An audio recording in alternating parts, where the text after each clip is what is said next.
There comes a moment in every ambitious life when the silence gets loud and the truth cuts deeper than failure ever could. No one is coming. No mentor is about to appear. No friends are lining up to carry your vision. No audience is waiting to applaud you. And if you collapse alone. Most people experience this moment and panic. They chase reassurance. They explain themselves to people who were never invested. They wait for permission that never arrives. But a rare few feel something else ignite, because hidden inside isolation is an advantage almost no one talks about. When you have no support, you also have no leash.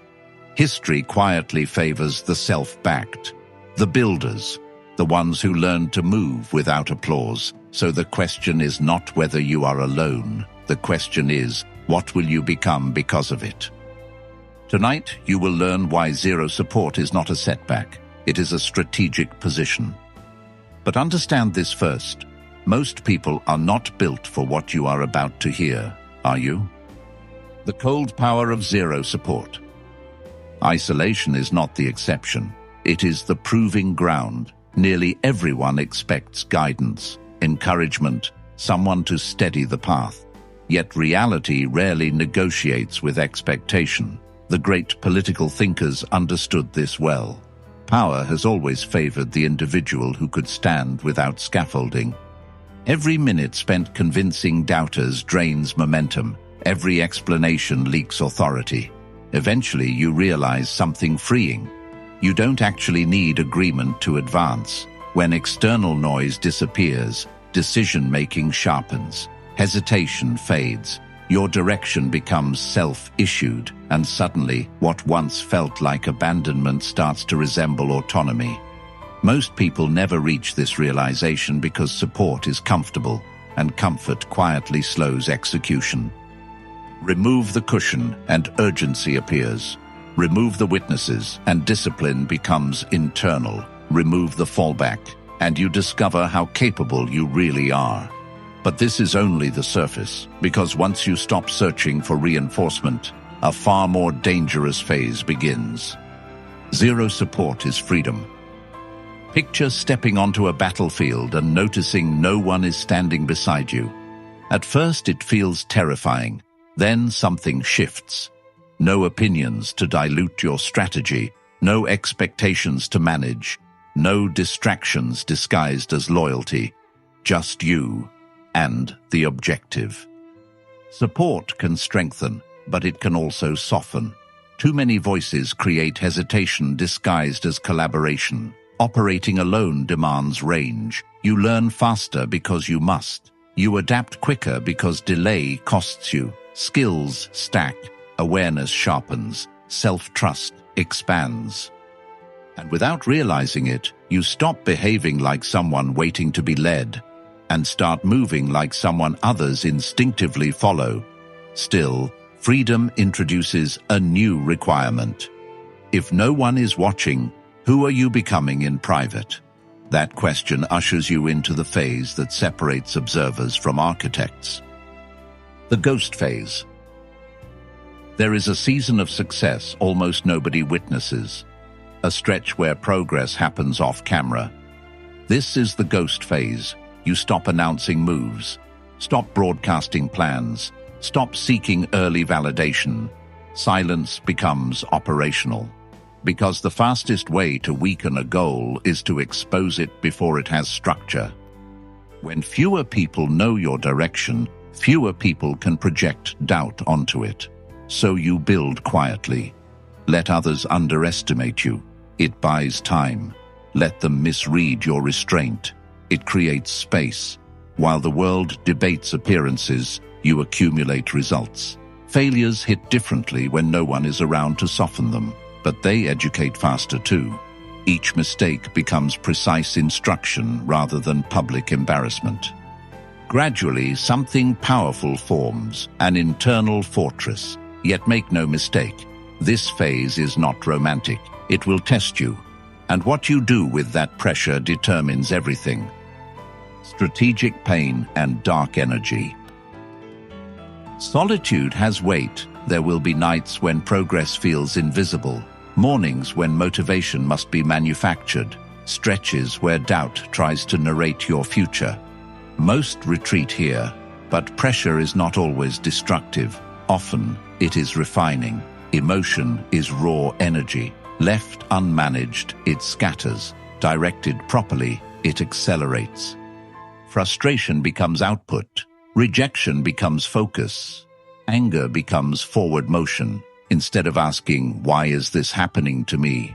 you begin asking, "How do I use this?" That single shift converts hardship into propulsion. Meanwhile, those surrounded by constant reassurance often plateau, not because they lack talent, but because urgency never fully arrives.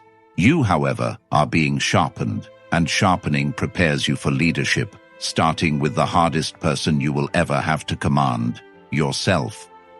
The commander within. Inside every driven individual live two versions. One seeks ease, the other demands elevation. The difference between ordinary and formidable is simply which voice gets authority. When no one is there to regulate you, self-command becomes non-negotiable. You train when it would be easier not to. You execute when moods argue otherwise. You continue when visibility is zero. Comfort stops feeling harmless because you see how quickly it erodes momentum. Self-reliance stops sounding harsh because you experience the precision it creates. Soon you are no longer reacting to circumstances. You are directing them. And just when this internal leadership stabilizes, the silence around you deepens, not as emptiness, but as control. Welcome fully into the ghost phase. Becoming untouchable.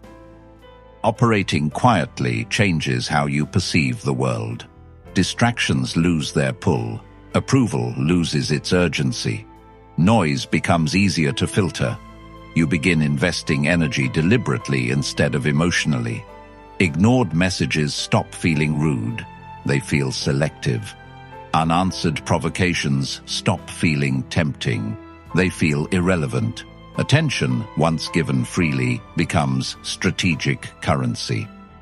Something else happens too. Your mind speeds up. Observation replaces reaction.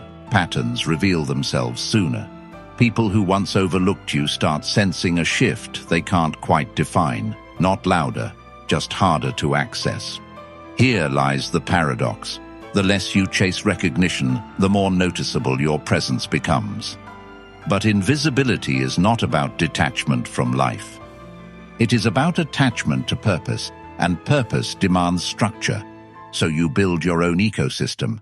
If guidance is absent, you study. If opportunity is scarce, you create leverage. If doors stay closed, you improve until keys appear. Eventually, support does arrive, but now it meets you at your standard, not the other way around. Still, one final test remains, the question that exposes whether power is truly internal. Can you advance, even when nobody claps? Those who require applause stall. Those who generate momentum internally become extremely difficult to influence. By now, you are no longer moving like someone hoping to succeed. You are moving like someone inevitable. When you emerge from this phase, you are not hardened. You are calibrated, focused without rigidity, confident without noise, independent without isolation. No one can easily manipulate you because your direction is self-authored. No one can easily slow you because your drive is internally sourced. And perhaps most importantly, you no longer interpret solitude as evidence of failure. You recognize it as territory where serious transformation happens. If this message found you at the right moment, don't let it pass quietly. Drop a comment below. Built without support. Hit like if you are done waiting for permission.